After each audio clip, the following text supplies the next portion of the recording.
UP में योगी सरकार के एक फरमान से सरकारी कर्मचारियों और अधिकारियों में इन दिनों हड़कंप मचा हुआ है। दरअसल सरकार का कहना है कि 50 साल से ज्यादा की उम्र के कर्मचारियों और अधिकारियों के काम की समीक्षा होगी। अगर उनका काम बेहतर नहीं पाया गया तो उन्हें जबरदस्ती रिटायरमेंट देकर हटा दिया जाएगा।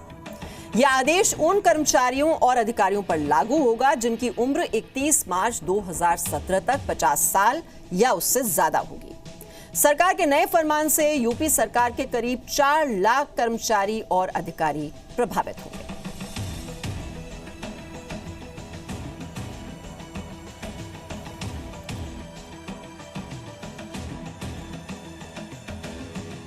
श्रीकांत जी, मुख्य सचिव की तरफ से जारी किए गए इस आदेश के बाद से उत्तर प्रदेश के लगभग 3.5 से 4 लाख कर्मचारियों के भीतर एक डर का माहौल आया है। उनको लग रहा है पता नहीं कब उनकी नौकरी चली जाए, जिनकी उम्र 50 साल से ऊपर हो चुकी है। तो कैसे आप उनको ये बताना चाहेंगे कि अगर आप काम करेंगे तो आपके खिलाफ कार्रवाई नहीं होगी, कोई बायसनेस नहीं होगा इसमें? देखिए, बहुत लोग अच्छा काम कर रहे हैं और जो अच्छा काम कर रहे हैं उनको प्रोत्साहित भी किया जाता है, उनको प्रोत्साहन भी दिया जाता है। मैंने आपको सरकार की मंशा के बारे में बहुत स्पष्टता से बताया और डरने की किसी को कोई आवश्यकता नहीं है। उत्तर प्रदेश में ना तो कर्मचारियों को डरने की ज़रूरत है, ना अधिकारियों को डरने की ज़रूरत है, ना ही आम जनता को डरने की ज़रूरत है, क्योंकि उत्तर प्रदेश में सबकी सरकार है, सबका साथ सबका विकास। लेकिन जनता के हितों पर अगर कहीं कोई कुठारघात होगा, जनता के हितों के मामले में कहीं अनदेखी होगी, लापरवाही होगी, तो ये सरकार कार्रवाई करने में कोताही नहीं करेगी। हम तो सभी के लिए कह रहे हैं। कुछ अधिकारी या कर्मचारियों को अब तक आप लोगों ने चयनित किया जो लोग काम करने में कोताही बरत रहे हैं?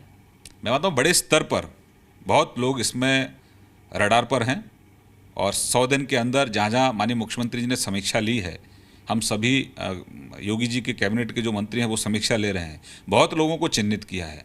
लेकिन 100 दिन जो काम हम लोगों ने किया है, 100 दिन का जो रिपोर्ट कार्ड दिया है, हमने सबको ये निवेदन किया है कि देखिए अब सम्मान सबका है, लेकिन अगर जनता के हितों पर अगर हीला हवेली होगी, कोई लापरवाही होगी, तो अब कोई लापरवाह अधिकारी को रियायत मिलने वाली नहीं है।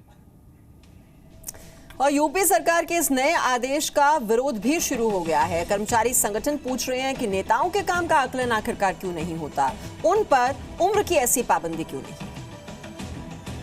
इसी के तहत चाहे शिक्षा विभाग हो, चाहे डॉक्टर्स विभाग हो, चाहे जो विभाग हो, चाहे लोकायुक्त हो, चाहे जहां हो, वहां 65 साल तक की उम्रें दी गई हैं लोगों को काम करने के लिए, बढ़ाई गई हैं सरकारों में, इन्होंने भी बढ़ाई है उम्र। तो वहां बढ़ाया जा रहा है और हमारे कम किया जा रहा है, हमारे इस तरह की छटनी की जा रही है, दबाव बनाया जा रहा है। दोनों चीज़ें गलत है, एक बात। दूसरी बात, अगर राजनेताओं को आप देखें इनकी पार्टियों में, तो युवा फ्रंटल होता है इनका एक। युवा फ्रंटल में जो युवा मोर्चे के अध्यक्ष होते हैं पूरे प्रदेश में इनके, उनकी उम्र 50 साल तक मानी जाती है कि वो लोग युवा मोर्चे के अध्यक्ष रहेंगे, यानी उसके बाद वो लोग परिपक्व माने जाएंगे 50 साल के ऊपर। तो ये तमाम सारी भ्रांतियां हैं जो कि सरकार को इस पर देखना पड़ेगा कि कहाँ युवा मान रहे हैं, कहाँ हमको युवा मान रहे हैं, कहाँ हमको बुढ़ा मान रहे हैं। नहीं, देखिए, नेता का और अधिकारी और कर्मचारी का कोई तुलना नहीं होता। नेता तो आता है जनता से चुन के।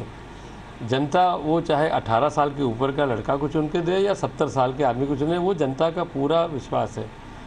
हमारे पार्टी में आपने देखा होगा, भारतीय जनता पार्टी में ये ज़रूर है कि कोई कहा भी जाता है कि राजनीति में आप 60 साल या 55 साल के बाद ही आप प्रौढ़ होते हैं, आप थोड़ा सा ज़्यादा समझदार होते हैं। मगर हमारे पार्टी में ये तय भी हो गया कि 70-75 साल तक कि ऊपर के लोग को रिटायर कर दिया जाएगा और हमको लगता है आगे भी इस पर धीरे धीरे होगा। और जेडीयू ने योगी सरकार के इस फैसले को बेकार बताया और कहा कि इससे भेदभाव बढ़ेगा। योगी सरकार ने पिछले कई महीनों में एक कार्य में प्रगति नहीं की, ये सिर्फ सुर्खियों में बने रहने के लिए, ऊटपटांग बयान देने के लिए जिस पे कंट्रोवर्सी हो, एक भी उपलब्धि सरकार की नहीं है।